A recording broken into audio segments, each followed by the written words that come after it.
Veni Sancte Spiritus, Veni Sancte Spiritus,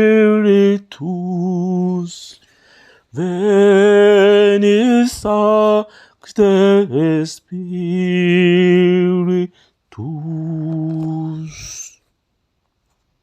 Gahunda ni yayindi nibibwire Yesu buri munsi. Bavandimwe nshuti zabibwire Yesu buri munsi, Kristo Yesu akuzwe. Ku munsi wa Pentekosti hari benshi bajya bibaza ibibazo bitandukanye. Kimwe muri byo bibaza niba gusenderezwa naryo ari isakaramentu mu yandi. Oya rwose siko biri. Amasakaramentu turayazi ni 7 arimo ibyiciro bitatu. Icyiciro cya mbere tuzi amasakaramentu y'ibanze ni batisitimu, ugukomezwa n'ukarisitiya.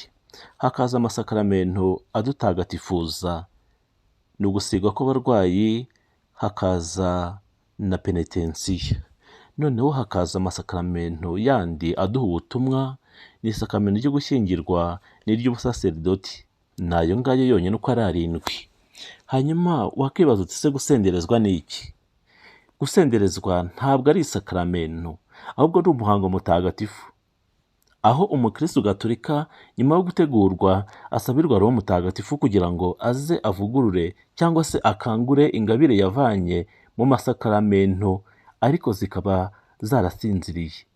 Umukristo usenderezwa agomba kuba amaze byibura amezi 6 asengera mu ikoraniro rizwi ry'abakarizimatike kandi ryemewe na Kiliziya. Agomba kuba yarakomejwe, birumvikana atarifungiye amasakaramentu kandi arangwa n'imico myiza. Agomba kuba mu gihe cyo kwitegura ndetse no mu gihe cyo gusenderezwa afite umuhetsi umufasha, umujyanama. Umuhango wo gusenderezwa byaba byiza ubereye mu misa hagati, kandi umusaseridoti niwe wenyine wemerewe gusabira abasenderezwa Roho Mutagatifu. Ni ukuvuga ko iyo umusaseridoti adahari uwo muhango urasubikwa bagategereza igihe azabonekera.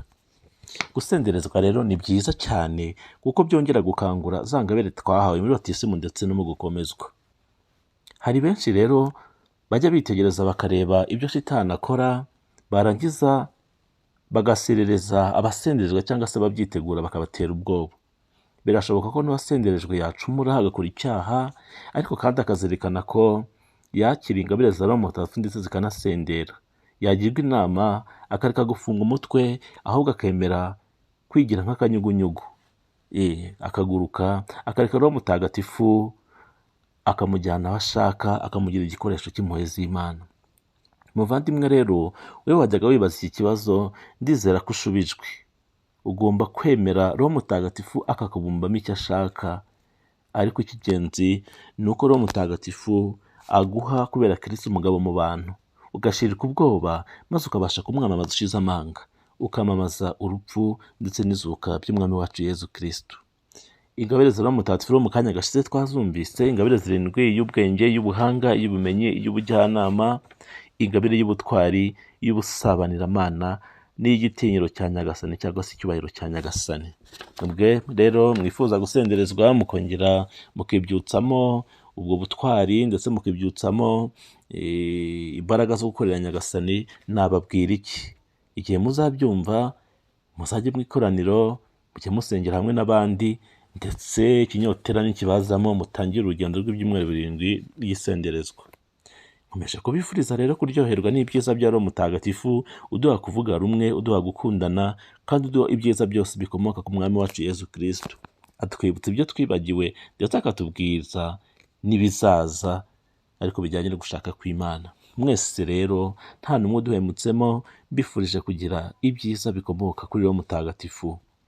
Mukomeze kugira Pentekosti nziza, kandi Nyagasani abahe icyo umutima wanyu wifuza, atugarurire ibyishimo.